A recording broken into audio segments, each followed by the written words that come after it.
নমস্কাৰ সকলোকে আকৌ এবাৰ আমাৰ অন্য এটা ভিডিঅ'লৈ আপোনালোকক স্বাগতম জনাইছোঁ। এইবাৰ আপোনালোকলৈ এটা ইনফৰ্মেটিভ ভিডিঅ' লৈ আহিছোঁ। আপোনালোক চাগে সকলোৱে জানেই যে প্ৰধানমন্ত্ৰী সূৰ্য ঘৰ বিনামূলীয়া বিজুলী আঁচনি নামেৰে এটা আঁচনি বৰ্তমান খুব প্ৰচলিত হৈছে। ব'লকচোন তাৰ বিষয়ে অকণমান জানো। আহক তেতিয়াহ'লে ভিডিঅ'লৈ আগবাঢ়ো। আপোনালোকক আমাৰ কাম চলি থকা এটা সাইটলৈ লৈ আহিছোঁ। ইয়াত 3 কিলোৱাটৰ কাৰণে এটা সেটআপ কৰি থকা হৈছে। আমি পেনেলছখিনি ইয়াতে বহাইছোঁ। প্ৰপাৰলি এটা ডাইৰেকশ্যন থাকিব আৰু মেজাৰমেণ্ট কৰি পেলাই গোটেই পেনেলছখিনি ইয়াতে আমি প্লেচ কৰিলোঁ। তাৰ পাছতে আমাৰ বাকি কামখিনি থাকিব। এতিয়া ইয়াতে এই দুটা কথা আহি যায় যে বহুত কাস্টমাৰে খুদে ইয়াতে বেটাৰী বেকআপ থাকিব নাথাকে গোটেই ওভাৰঅল সিস্টেমটোত। এটা মেইন কথাটো হৈছে আমাৰ যেটো solar power plant solar grid যেটো সিস্টেম আছে ইয়াতে এই দুটা ধৰণৰ হ'ব পাৰে। এটা হৈছে অন গ্ৰিড আৰু হাইব্ৰিড হ'ব পাৰে বা অফ গ্ৰিড, টোটাল তিনিটা। এটা যেটো আমি কৰি আছো এটা হৈছে অন গ্ৰিড। দ্যাট মিন্স ইয়াতে কোনো বেটাৰী বেকআপ নাথাকিব। যেটো জেনাৰেশন হ'ব সেইটো ইউটিলাইজ হ'ব আৰু বাকি যেটো ৰাহি হৈ যাব সেই ৰাহি হৈ যোৱাটো ৰিটাৰ্ণ APDCL আমাৰ পৰা লৈ ল'ব বা গ্ৰিডলে ৰিটাৰ্ণ হ'ব।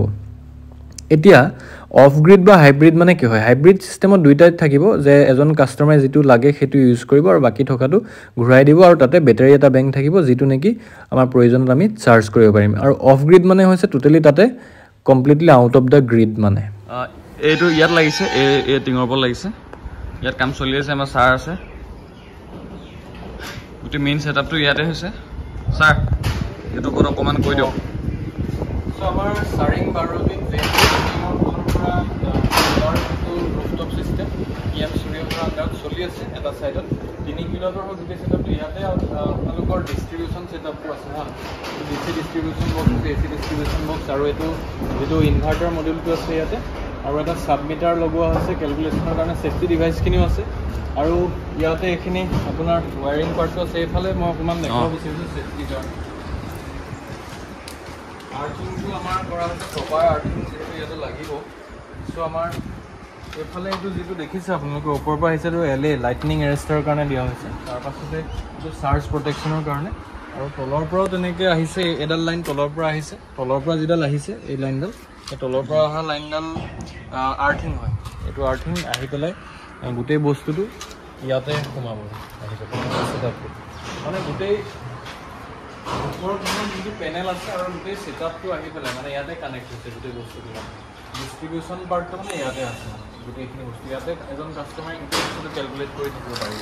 এতিয়া ইয়াৰ বেনিফিটটো কি হয়? প্ৰথম কথা মই ফুলমূলকৈ অকণমান ক'ব বিচাৰিছোঁ যেটো আমাৰ এই প্ৰজেক্টটো যেটো PM সূৰ্য ঘৰ ইয়াৰ বেনিফিটটো কি হয়? ফাৰ্ষ্ট বেনিফিটটো হৈছে it's a properly renewable energy হয়।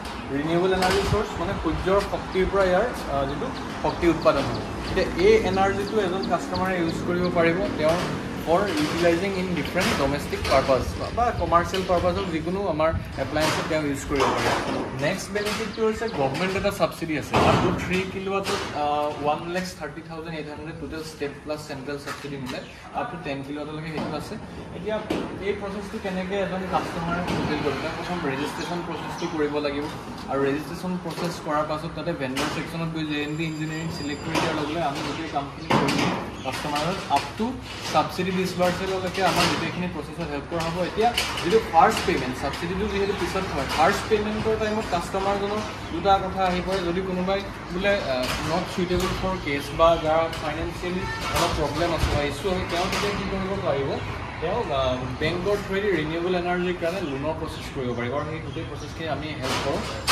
আমাৰ এড্ৰেছ অফিচ এড্ৰেছ আছে আমাৰ চেণ্ট্ৰেল যেটো ব্ৰাঞ্চ বা আমাৰ মেইন হেড অফিচ আছে গুৱাহাটীত আছে আৰু আমাৰ শিৱসাগৰ আপাৰ আছাম ডিভিজনৰ কাৰণে আমাৰ মৰাণতো আছে শিৱসাগৰতো আছে।